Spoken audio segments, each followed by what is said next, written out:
IDC এলাকায় বাঙালি কোনো ঠিকাদার কাজ করতে পারবে না, প্রাণে মেরে ফেলার হুমকি। মুখ্যমন্ত্রীর কাছে প্রাণে বাঁচার আর্তনাদ বিজেপি নেত্রী মহিলা ঠিকাদারের। বিজেপি নেত্রী মহিলা ঠিকাদারের ওপর আক্রমণের চেষ্টা। কোলাঘাটি বুড়িমা নদী এলাকায় কাজের গোড়ায় ভেঙে চুরমার করে দেয় সমস্ত বোল্ডার সহ শ্রমিকদের ঘর। মহিলা ঠিকাদার না হলে দা দিয়ে কেটে পিস পিস করে ফেলে দেওয়ার হুমকি। খবর পেয়ে ঘটনাস্থলে টাকারচলা থানা ওসি রথীন্দ্র দেব বর্মা, টিএসআর জনসহ তীব্রমথ দলের বিধায়ক মানব দেব বর্মা, প্রাক্তন বিধায়ক বীরেন্দ্র কিশোর দেব বর্মা, স্থানীয় বিজেপি নেতৃত্বরা।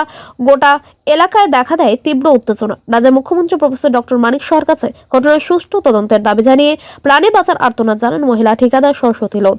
জানা যায় গোলাঘাটি বুড়িমা নদীর পার বোল্ডার দিয়ে বাঁধের কাজ ঠিকাদারি প্রায় মহিলা ঠিকাদার তথা শাসক দলের নারী নেত্রী সরস্বতী লোধ এলাকার কৃষকদের কাছ থেকে জমি নিয়ে কাজ শুরু করে বিজেপি নেত্রী।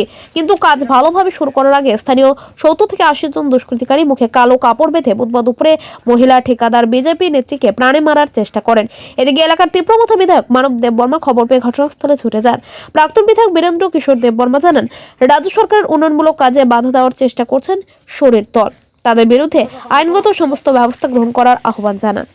যা আমি বানিয়েছিলাম, আমার রেবাররা বানিয়েছিল, সব কিছু উৎখাত করে নদীতে ফেলে দিয়েছে। আপনি যে দুইটা টিমের কথা বললেন, এটা কোন টিমের লোক ছিল?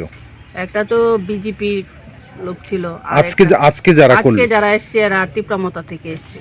এর মধ্যে ঠিক আছে, ওরা বলছে এখানে কাজ করতে ওরা দেবে না। আচ্ছা, ঠিক আছে, ও বাঙালি হয়ে কি করে আমি এখানে এসে কাজ করি।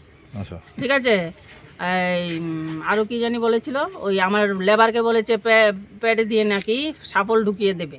কালকে থেকে যেতে আমাকে এই স্পটে না দেখা যায়, এবং যদি আমাকে তারা স্পটে পায় তাহলে আমাকে টুকরো টুকরো করে ফেলে দেবে নদীতে।